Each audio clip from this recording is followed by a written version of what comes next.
Assalamualaikum warahmatullahi wabarakatuh.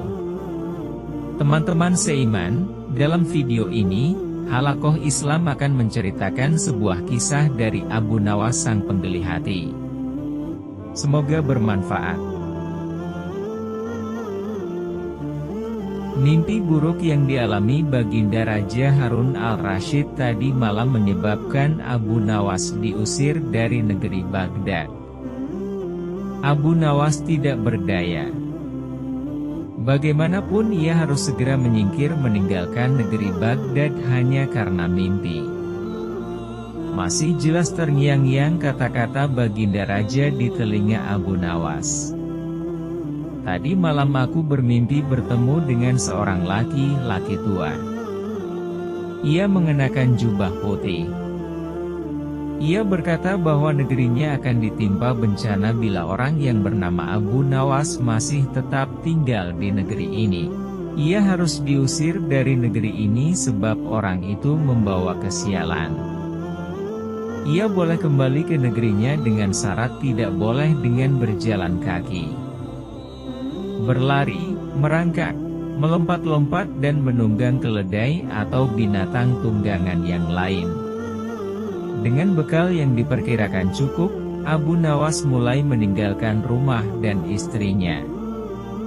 Istri Abu Nawas hanya bisa mengiringi kepergian suaminya dengan derayan air mata. Sudah 2 hari penuh Abu Nawas mengendarai keledainya.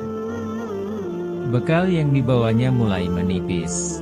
Abu Nawas tidak terlalu meresapi pengusiran dirinya dengan kesedihan yang terlalu mendalam. Sebaliknya Abu Nawas merasa bertambah yakin bahwa Tuhan yang Maha Perkasa akan segera menolong keluar dari kesulitan yang sedang melilit pikirannya. Bukankah tiada seorang teman pun yang lebih baik daripada Allah Subhanahu wa Ta'ala dalam saat-saat seperti ini? Setelah beberapa hari Abu Nawas berada di negeri orang, ia mulai diserang rasa rindu yang menyayat-nyayat hatinya yang paling dalam. Rasa rindu itu makin lama makin menderu-deru seperti dinginnya kutub selatan. Sulit untuk dibendung. Memang, tak ada jalan keluar yang lebih baik daripada berpikir. Tetapi dengan akal apakah ia harus melepaskan diri? Begitu tanya Abu Nawas dalam hati. Apakah aku akan meminta bantuan orang lain dengan cara menggendongku dari negeri ini sampai ke istana Baginda? Tidak. Tidak akan ada seorang pun yang sanggup melakukannya. Aku harus bisa menolong diriku sendiri tanpa melibatkan orang lain. Pada hari ke-19 Abu Nawas menemukan cara lain yang tidak termasuk larangan Baginda Raja Harun al-Rasyid. Setelah segala sesuatunya dipersiapkan, Abu Nawas berangkat menuju ke negerinya sendiri. Perasaan rindu dan senang menggumpal menjadi satu. Kerinduan yang selama ini melecut-lecut semakin menggila karena Abu Nawas tahu sudah semakin dekat dengan kampung halaman. Mengetahui Abu Nawas bisa pulang kembali, penduduk negeri gembira. Desas-desus tentang kembalinya Abu Nawas segera menyebar secepat bau semerbak bunga yang menyerbu hidung. Kabar kepulangan Abu Nawas juga sampai ke telinga Baginda Harun al-Rasyid. Baginda juga merasa gembira mendengar berita itu, tetapi dengan alasan yang sama sekali berbeda.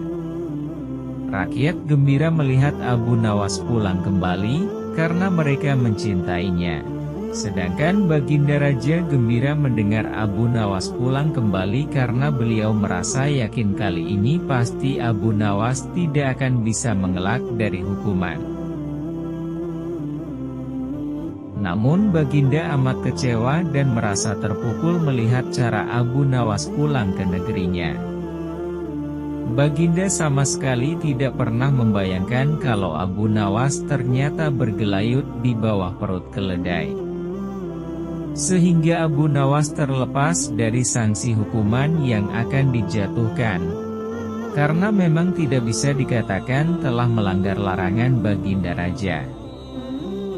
Karena Abu Nawas tidak mengendarai keledai.